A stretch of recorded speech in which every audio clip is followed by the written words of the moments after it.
Okay, it's time for some What's News with Nefrutat, and we got Rekhtu in the building. It's good to be here. Yep, we do, in the building.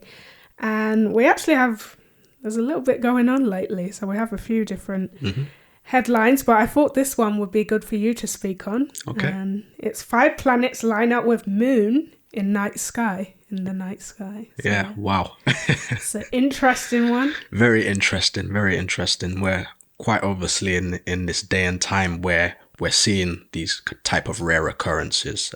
5 planetary alignment is no small feat. So, just last year we had a conjunction, didn't we, between 5 planetary bodies. So to see now an alignment just shows you the day and time that we're in. And these are the type of things that Baba told us to look out for. He said, look out for these natural occurrences, these planetary alignments and conjunctions, because they mark the ending of an old age and the moving into a new age, right? If that will make sense. And everything we're seeing now is a part of that. So it's very, very interesting. Obviously, we as Africans, our ancestors were ontologists of time. They were very into observing and mapping time, and we refer to that as solar biology, which they obviously today refer to as astronomy and astrology, etc. But we knew how important the movement of the celestial bodies were, and that's actually how we told time. We didn't look at our watches or our clocks. We looked at the celestial bodies, and the proof of that is the monuments that our ancestors left, like the pyramids, Nabta, Stonehenge, things like that, where you can see these bodies in a certain time period aligned with certain celestial bodies in the sky. So that's how important it was to us. And that's the way you tell time, isn't it, at the end of the day? And it's just ironic, because when you look at this Gregorian calendar that we use to map time now, which is based around the birth of Christ, in a powerful book that our teacher wrote called The Lost Records of Time, he showed us how when you actually delve deep into these religious books like the Bible and so on, you start to see the astrological signs, if that makes sense. So a typical example is Jesus and his 12 disciples, or the 12 tribes of Judah, which correlate with the 12 signs of the zodiac, or what we called the Dandara.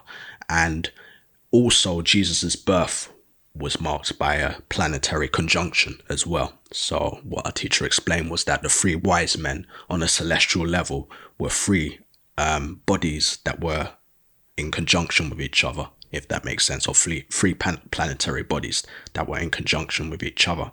So obviously when we're seeing things like this in this day and time, this alignment, obviously, like it's been mentioned, alignments, conjunctions occur frequently enough. But when you see something like that on a mass scale, you're starting to see that we're in a new day, we're in a new time, essentially.